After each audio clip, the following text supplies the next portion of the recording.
Hi and welcome to Hyundai Power Products. My name is Adrian and today we're going to look at this HYDAP900E dual action polisher. So I'm going to open the box, lay the contents out on the table and you can see exactly what you get. So I've opened the box and as you can see it does come in this really useful storage and carry case. So I've laid the contents out as you can see and I'll just describe them. We have the actual polisher itself here and we have the two handles. We'll show you how to fit those. Various tools, little spanner, two Allen keys. There are some bolts and washers. Here, it does actually come with a spare pair of brushes. It has 5 different types of applicator, as you can see here, with a woolen bonnet as well, or a wool effect bonnet. Okay, we'll show you how these are fitted and how to use them. And finally, it comes with a user manual. Now I do recommend that you read the user manual thoroughly before use. So for the handles we have 2 options. We can use the single-handed handle. So you would operate it, let's say for instance I'm left-handed, so I'd be holding the back end with the trigger and I'd fit the handle in here. Another option is you can use it like this. And of course there is a third handle as well which will fit on the top, and you can adjust that to where you'd like to have it. Okay, so there are actually several options, but 2 options of handle. So what we would need to do, now I'm going to put this handle on this side of the unit. Being left-handed, that suits me. You may want to do the other side.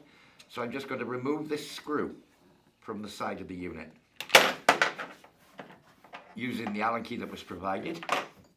And as you can see, once that screw's removed, I can just screw the handle into the side of the head unit. So that would be one configuration. I can use it like this, I can use it like this. Okay, so that's configuration 1. Obviously, much the same configuration with this handle on the other side for right-handed people, but it's all down to your own preference. We've done the configuration 1, let's show configuration 2. So I'll just remove the bolt from the other side. These are pretty much transit bolts. So once we've removed these, I'll place them to one side. And in the kit does come these longer bolts and washers. Oops. We're going to be using these, 2 of these. So I'm just going to remove the handle that we fitted first of all. Place that to one side. So I'm just going to locate the D handle on the top. Just spring it into place roughly. And then using my Allen key, I think I need the larger one of the 2, which is here. I'm just going to get that bolt started in the hole. You may have to just locate it, give it a little push, but it should screw in freely. And there you are, that one's started. So I'll go to the other side and do exactly the same thing. So as you can see, I fitted the D handle on now, and I've got that top grip configuration. So it doesn't matter which hand you use it in, left or right, you have the options. So I've got my various pads here, all lined up, these 5 pads. This is your base pad, and it says 6-inch sanding pad on it. And you'll see it has this hook and eye type attachment on the one side. This side obviously faces away from the machine. So if I come to the machine now, you'll see this hexagon shape. So to fit it, I just hold the hexagon shape with the spanner like that. And I can simply screw the pad into place. And then finally, holding the spanner, just lock it down by hand. I can then pull the spanner out, and that's the hook and eye type pad fitted to the machine. So moving forward from there, I have a low, medium and high density foam pads. These have the appropriate material on the back. So this would be the softest, the medium grade and the toughest grade of foam. So I'll put the softest one on, place it centralized, just push it down firmly, and that's that pad in place. Okay, I haven't centralized it very well there, but it's not important with a random orbit that this generates. Obviously, if you ever need to remove this pad, in with a spanner, just locate the hexagon. There we are, I found it, and then anti-clockwise. A little bit more. There we go, and we can remove that pad simply. So to change or remove pads, they simply peel off. And I'll see if I can do a better job this time. That's the hardest pad, the firmest. and that's far better. Okay, so that's fitting and removing the foam pads. Now, of course, we have this polishing bonnet as well.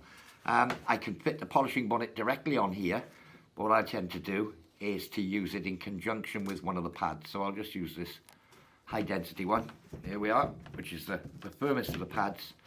And then the bonnet simply slips over the top. So I'll pull it down firmly all the way over. I've just captured one of my pieces of string, my little tie, so there we go. Okay, so I'll just tie this off on the underside, and you can see it's tucked its way underneath the original pad. I'll just put a little bow in there, it's not going to hurt. Okay, so that's how to fit that pad. So as you can see, the unit does come with ample power lead. I'll just take the protector off the plugs. As we all know, we should always remove this paper label when using a new appliance, because obviously if you do get sparks or anything with a plug, that would be a fire risk. So always take those labels off, just a handy little tip there. Now, there's enough power lead to do, let's say, half a way around a vehicle if you were plugged into a socket nearby. More often than not, with a corded device, you're going to have an extension lead to hand. So I'm just going to plug this into the extension lead for demonstration purposes. So let's go through the controls on the machine. Little speed thumb wheel here, and that goes from, roll it round, from minimum speed, 1, 2, 3, 4, 5, and maximum. Okay, when you go to maximum, you'll hear a click. Okay, so interlock on the trigger. So I can't pull this trigger, as you can see. I have to push this button and then pull the trigger. That saves just inadvertently starting it up. So I'll push the button, pull the trigger, and it will start up. Here we are. Now, as you can see, it's doing a rotational motion there because I'm not in contact with the surface. I've got my bench here. This might make a little bit of a noise, but as you can see, when it's on a surface, it doesn't actually spin. It oscillates like it should.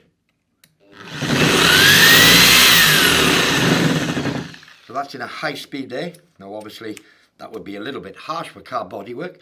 I'll just put it into a slow speed.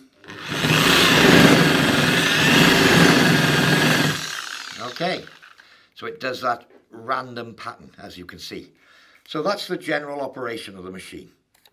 So just a little bit of safety. Obviously, I'd strongly recommend that you wear suitable protective clothing when using something like that. Goggles is a good idea because you could get flying polish, that sort of thing. A dust mask, if you're using something particularly nasty for fumes as well, would be a good idea. Face mask would be ideal, and of course suitable gloves and body protection as well. And obviously, if you've got a pair of overalls to keep your clothes clean, that would be a good idea also.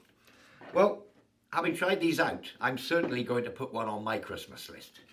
That said, for more information on this or any of our other products, visit www.hyundaipowerproducts.co.uk. I've been Adrian, and thank you for watching.